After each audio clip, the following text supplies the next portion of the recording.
গণভোটে যে চারটি বিষয় উল্লেখ করা হয়েছে সেখানে বলা হচ্ছে যে চারটাকেই আলাদা আলাদাভাবে তাদের হ্যাঁ বা না ভোট দেওয়ার সুযোগ দেওয়া দরকার ছিল, কিন্তু গণভোট হয়ে যাওয়ার পরে এটাকে বাতিলের উদ্দেশ্যে এই ধরনের বক্তব্যকে আমরা তীব্র নিন্দা জানাচ্ছি। গণভোট হয়ে গেছে, এখন যদি বলেন যে গণভোট হওয়ার আগে এটা করা উচিত ছিল, এটা করা উচিত ছিল, তাহলে তো এটা জাতির সাথে তালবাহানা হয়ে যায়। আপনারা গণভোট বাস্তবায়ন করতে চান না, সেটার স্পষ্ট বার্তা আপনারা বাংলাদেশকে দিয়েছেন। গণভোট অধ্যাদেশ 2025 বাতিল করে বাংলাদেশকে বুঝিয়ে দিয়েছেন আপনারা এই গণভোটের বাস্তবায়ন চান না।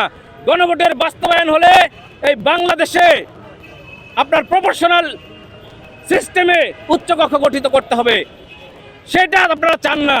যে পিয়ার পদ্ধতিতে যদি উচ্চকক্ষ গঠন হয়, সেই উচ্চকক্ষের মাধ্যমে এবং নিম্নকক্ষের সমন্বয়ে এই রাষ্ট্র পরিচালনা করতে হবে।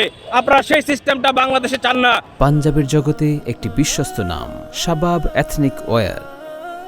আমরা বলতে চাই, জুলাই সনদে বিএনপির পক্ষ থেকে বলা হচ্ছে যে সকল বিষয়ে নোট অফ ডিসেন্ট দেওয়া হয়েছে সেগুলো তারা মানবে না, সেটা আগেই তারা বলে দিয়েছে নোট অফ ডিসেন্টের মাধ্যমে। কিন্তু নোট অফ ডিসেন্ট কোথায় কোথায় দেওয়া হয়েছে সেটা একটু আপনাদেরকে আমি পড়ে শোনাই। নোট অফ ডিসেন্ট দেওয়া হয়েছে 2 বারের বেশি প্রধানমন্ত্রী হওয়া যাবে না, এটাতে তারা নোট অফ ডিসেন্ট দিয়েছে। তারা নোট অফ ডিসেন্ট দিয়েছে একই ব্যক্তি দলীয় প্রধান ও সরকার প্রধান থাকতে পারবে না। প্রধান বিচারপতি নিয়োগের ক্ষেত্রেও তারা প্রধানমন্ত্রী যে এককভাবে বা দলীয়ভাবে যে কোনো প্রধান বিচারপতি নিয়োগ দেওয়া যাবে না দলীয় পরামর্শে, সেটাও তারা নোট অফ ডিসেন্ট দিয়েছে। দুর্নীতি দমন কমিশন রিফরমেশনের জন্য তারা নোট অফ ডিসেন্ট দিয়েছে। মানবাধিকার কমিশন পুনর্গঠনেও তারা নোট অফ ডিসেন্ট দিয়েছে।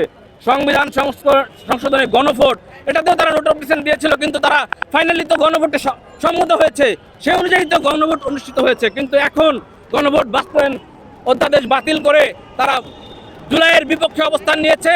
বাংলাদেশের যে এই যে 1400 মানুষ নিহত হয়েছে, 30,000-এর মতো আহত পঙ্গু হয়েছে, তাদের যে আকাঙ্ক্ষা, সেই আকাঙ্ক্ষার বিপরীতে অবস্থান নিয়েছে।